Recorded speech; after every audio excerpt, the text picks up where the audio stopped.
Assalamualaikum warahmatullahi wabarakatuh. Salam sejahtera untuk kita semua. Selamat datang di podcast Visualisasi Bangsa, sebuah ruang dialog yang mengajak kita untuk semakin bangga berbangsa dan bernegara Indonesia. Hari ini kita akan membahas bagaimana visualisasi bangsa dapat menggugah rasa cinta tanah air dan bangsa. Nah, pertama-tama saya ingin bertanya nih kepada Mas Andi, selaku narasumber pertama kita. Banyak orang mungkin masih bingung dengan istilah visualisasi bangsa. Bisa dijelaskan apa sebenarnya makna dari visualisasi bangsa itu? Oke, jadi visualisasi bangsa itu sebenarnya maknanya tuh bisa luas, bisa berbagai macam, tergantung perspektifnya. Tapi secara umum visualisasi bangsa itu bagaimana sebuah bangsa memandang diri, bangsa dan negara itu sendiri. Aku ambil contoh, misalnya kita sebagai bangsa Indonesia, kita itu memandang bahwa bangsa Indonesia itu adalah bangsa yang ramah terhadap sesama, tenggang rasa, gotong royong, saling membantu, dan melakukan musyawarah dan mengambil keputusan secara musyawarah jika ada masalah. Visualisasi bangsa ini bisa jadi sebagai cara pandang bisa juga cara pandang yang lain. Misalnya seperti visualisasi bangsa, kita melihat bahwa bangsa Indonesia itu adalah bangsa yang besar, memiliki banyak suku, beragam budaya, dan juga termasuk aspek-aspek di dalamnya, misalnya seperti keindahan alam di Indonesia, bahkan yang sampai hal yang terkecil, misalnya seperti kuliner. Selain itu, visualisasi bangsa juga bisa diartikan sebagai menghadirkan gambaran umum Indonesia, bisa lewat simbol, cerita, cerita rakyat, budaya maupun prestasi-prestasi bangsa Indonesia. Kira-kira itu, Mbak.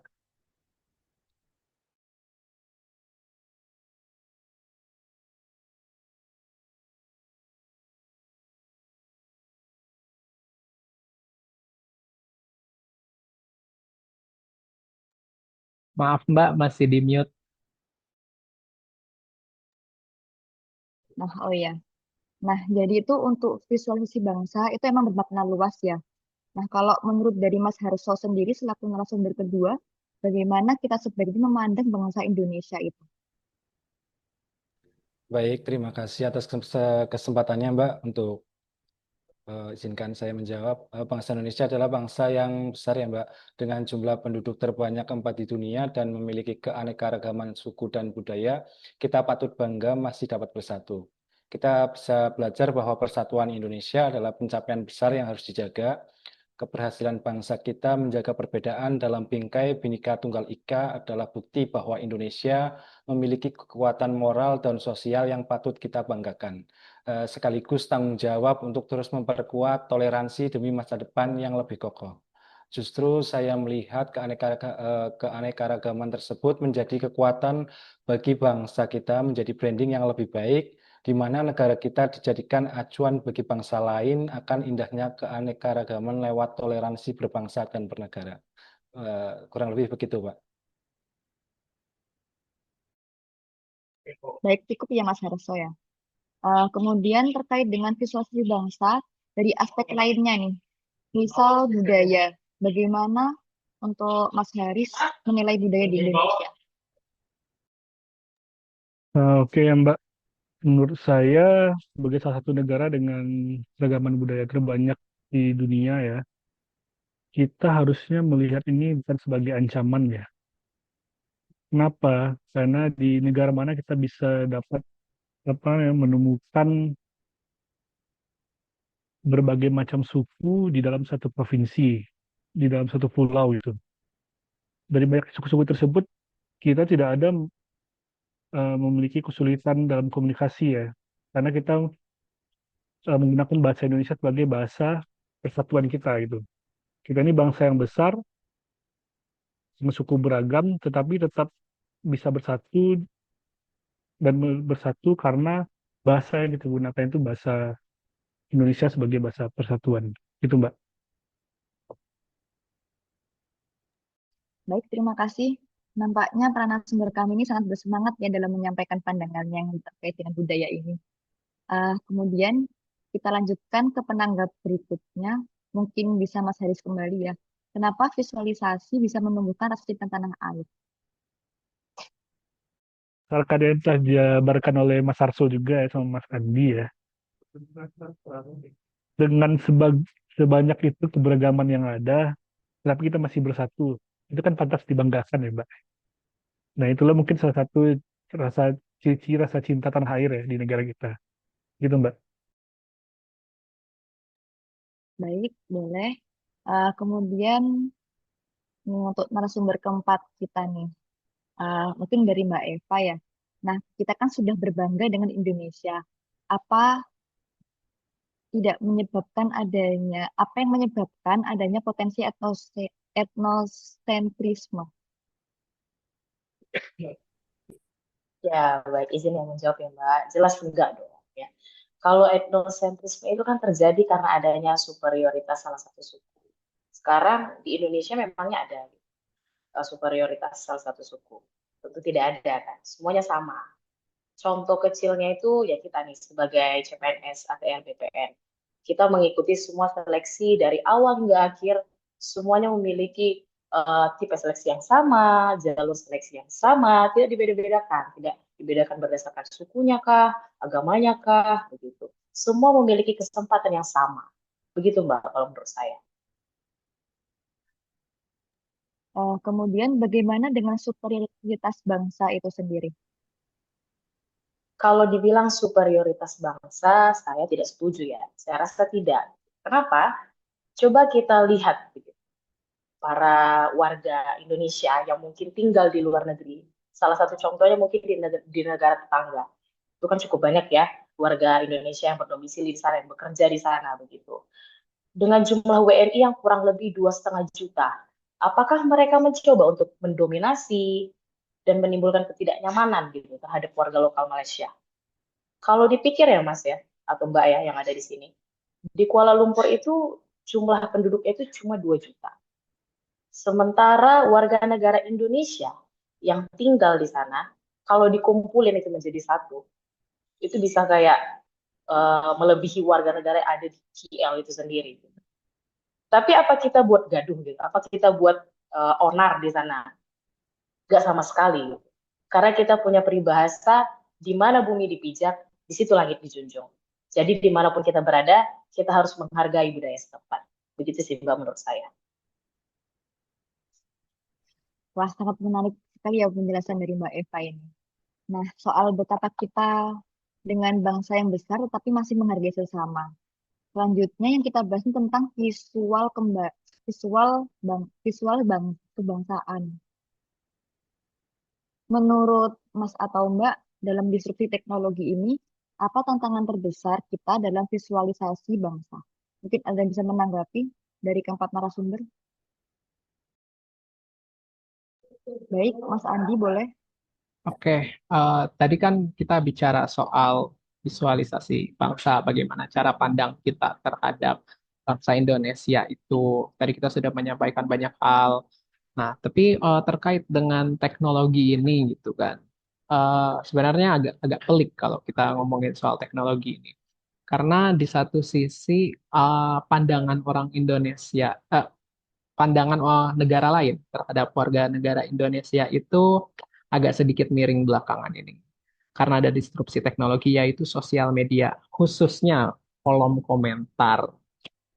Fun fact ya, jadi bangsa Indonesia ini, hmm, atau aku nyebutnya netizen ya, kita nggak bisa nyebut bangsa Indonesia itu sebagai netizen, karena netizen itu di dunia maya. Bangsa Indonesia yang tadi sudah disampaikan, tapi netizen Indonesia itu salah satu dari netizen yang tergalak di dunia.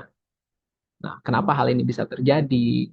Nah, ini akibat dari disrupsi teknologi yang akibatnya kita tidak memandang lingkungan sekitar. Kalau yang tadi sudah disampaikan bahwa, yang tadi di awal saya sampaikan bahwa bangsa Indonesia itu orang yang gotong royong, ramah, saling menghargai sesama. Itu terjadi karena kita saling peduli dengan lingkungan kita, lingkungan sekitar. Nah, sedangkan dengan adanya disrupsi teknologi ini, orang-orang jadi individualistik. Aku ambil contoh sederhana. Kita misalnya nongkrong di kafe gitu. Pasti ada beberapa teman kita yang dia tidak ngobrol, dia datang main handphone, asik sendiri. Nah, itu salah satu disrupsi teknologi gitu. Nah, terkait dengan visualisasi bangsa atau cara pandang bangsa.